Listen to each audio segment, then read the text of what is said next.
All right. Thanks again for inviting me for this talk. Just a caveat, I'm actually not a neurosurgeon. I'm actually a liver and transplant surgeon by training. But I happen to be leading the Holomedicine program over at the National University Hospital in Singapore. And this is how everything actually started for all of us. So just to give a very quick overview of the Holomedicine program that we have here in Singapore and some of the research areas that we're looking into, as well as international collaborations, including with Giuseppe in Italy. So the term holomedicine came about because of the words hologram and medicine, and it really utilizes mixed reality devices that combines the advantages of both virtual reality and augmented reality to give us a full three-dimensional depth perception of a virtual world that's superimposed onto the real world. Right, so as Dr. Swati pointed out earlier, the device that we're using at the moment is the Microsoft HoloLens 2, and we've actually used it for quite a number of specialties.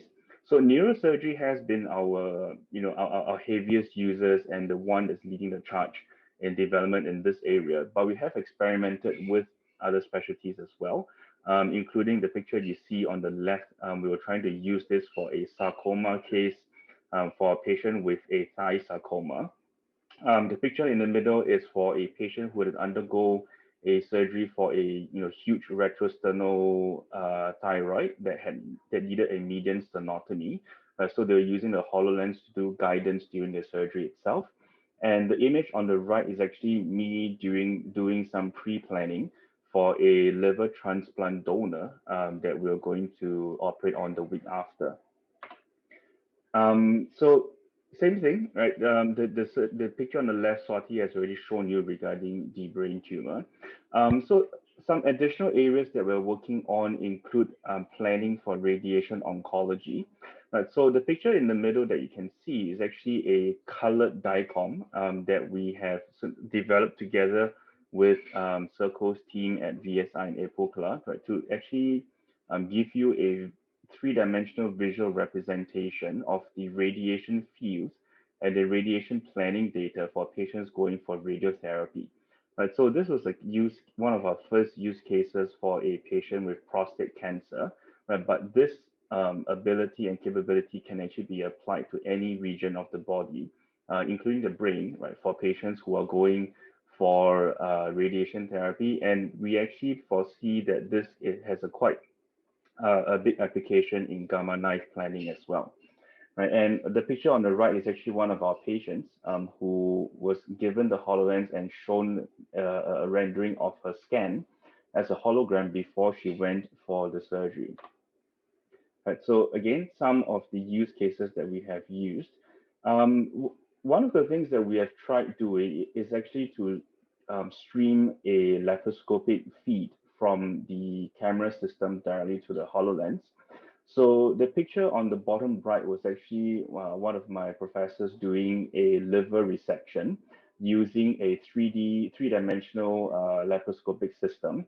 And we actually managed to stream the 3D image from the laparoscopy camera directly to the HoloLens.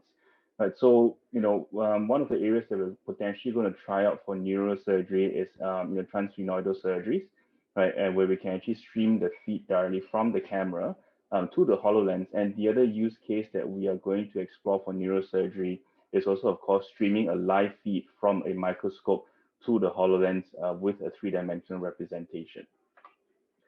Right, so to really start a program on mixed reality in healthcare requires a lot of background development. So developing a framework and a roadmap for the whole program, including what is the short-term and long-term goals. Where do we see ourselves 5 years, 10 years down the road? What are the research and development areas that we are looking at? What are the short-term, long-term projects that we can embark on, as well as looking at the basic software architecture, including image transfer from the PAC system onto the HoloLens, transfer of patient data, medical data from the hospital server onto the HoloLens, and then the Microsoft Cloud for AI processing, including all the data security behind it.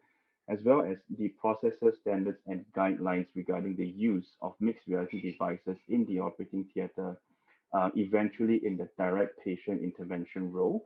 And like what Prof has mentioned before, hopefully, this can replace the existing extremely bulky and extremely expensive image guidance machines that we have. So areas of ongoing research that we have now within the program, as well as with the neurosurgery team, and also areas that we are looking to develop together with Giuseppe's team include auto mapping, where we can actually lock the image of the hologram onto the patient itself, right? Computer vision based image analysis, right? Deformity modeling, where we hope that the AI will one day be smart enough to compensate for actually movements of the tissue within the human body. Auto segmentation, natural language processing, things like full data integration, image mapping, as well as remote proctoring, where we can actually have remote assistance, um, for complex cases which we may require help from elsewhere. In the undergraduate part, we also have a program, right, that looks at the undergraduate education using mixed reality, and definitely neuroanatomy, like what Dr. Swati has mentioned, is part of this program.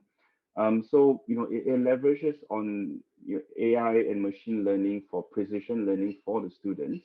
And we have actually, embarked on this program and working on various projects, including the use of HoloLens for bedside teaching, for surgeries, where we can stream the surgery together with annotations from the operating theater to the students who, may be at home and not able to enter the operating theater due to COVID restrictions.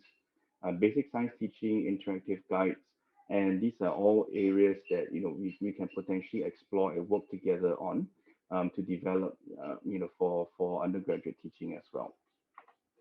So I mean that's my short introduction of the program we have here at the National University Hospital.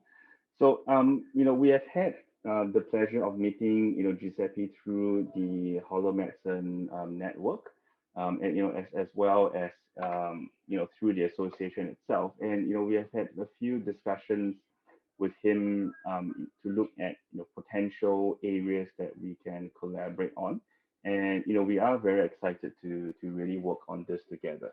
Yeah, thank you.